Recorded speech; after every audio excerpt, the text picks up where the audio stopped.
এই সেই Aynaghor 3 feet by 2 fit যে আয়নাঘর, এক রুমের ভেতরে যে ওয়াশরুম থেকে শুরু করে ঘুমানোর জায়গা, সেই চিত্র আপনাদের দেখানোর চেষ্টা করছি। যে এই আয়নাঘরগুলো এই মুহূর্তে ভেঙে ফেলা হয়েছে এবং একে একে সেই গোপন যে কক্ষগুলো রয়েছে, সেই সেলগুলো আমরা আপনাদের দেখানোর চেষ্টা করছি।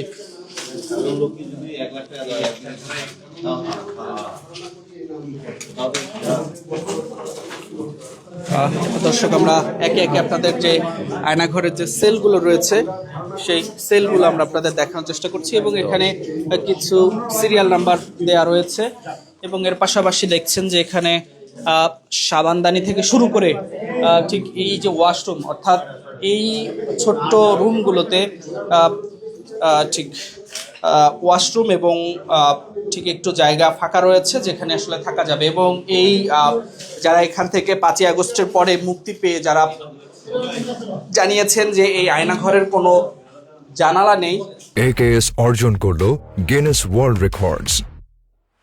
AKS সেটি কিন্তু আসলে স্পষ্ট ফুটে উঠেছে। আমরা সেই চিত্রই আপনাদের দেখানোর চেষ্টা করছি ঠিক এই আয়নাঘরে ভিতরে। এবং ঠিক এই আয়নাঘরের ভিতরে কিন্তু অনেক কিছু লেখা রয়েছে যা আসলে খুব স্পষ্টভাবে দেখা যাচ্ছে না, তবে আমরা আপনাদের ঠিক দেখানোর চেষ্টা করছি। ঠিক এখানেও ওয়াশরুম ছিল এবং সেটি আসলে ভেঙে ফেলা হয়েছে এবং এর পাশাপাশি রুমগুলোতে আসলে রং করা হয়েছে।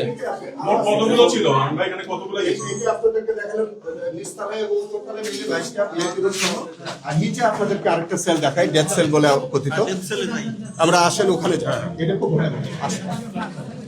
এর থেকে ভয়াবহ রয়েছে সেল।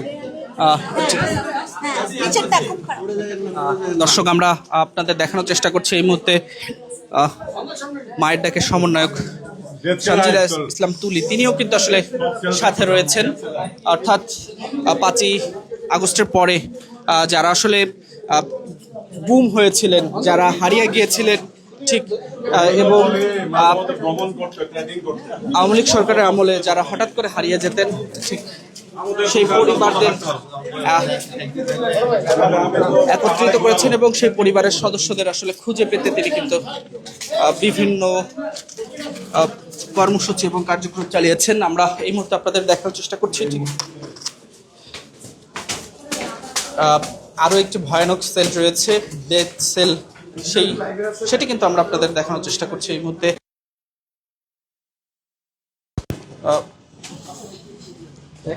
প্রসিকিউটর তিনি আসলে নিজেই ঘুরে ঘুরে গণমাধ্যম কর্মীদের দেখাচ্ছেন। প্রথমে আপনার এই ওয়ালটা এই তারা কিন্তু এই ওয়ালটা দিয়ে একটু বন্ধ করে তারা এটা বন্ধ করে দিয়েছিল যাতে ভিতরে যে রুমগুলো আছে কেউ বুঝতে না পারে। কিন্তু আমাদের ইনভেস্টিগেশনে যখন আমাদের বিভিন্ন বর্ণনা থেকে আসলো যে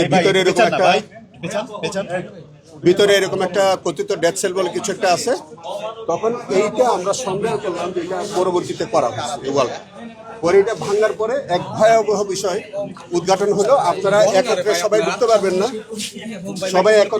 পারবেন না, তো আপনারা যদি একটু দুইজন করে ভিতরে ঢুকেন তাহলে দেখবেন যে এইটুকুন রুম সাথে একটা বাথরুম, এবং এখানে কেউ মানে সোজা হয়ে ঘুমাইতে পারবে না, মানে হাত বেঁধে তাদেরকে যে বসায় রাখতো দিনের পর দিন, সময়ের পর সময়, এইটা বোঝা যাবে। আপনারা দুইজন করে আপনারা চিত্র নিয়ে আসতে পারবেন। দেখেন দুইজন এই দেয়ালটা বাইরে থেকে দেখা যাচ্ছে, আপনি দেখেন যদি কম্পেয়ার করেন এই যে আগের দেয়ালের পরে যে নতুন ভাবে হয়েছে, এটা স্ট্রাকচারের দেখলে কিন্তু বোঝা যাচ্ছে।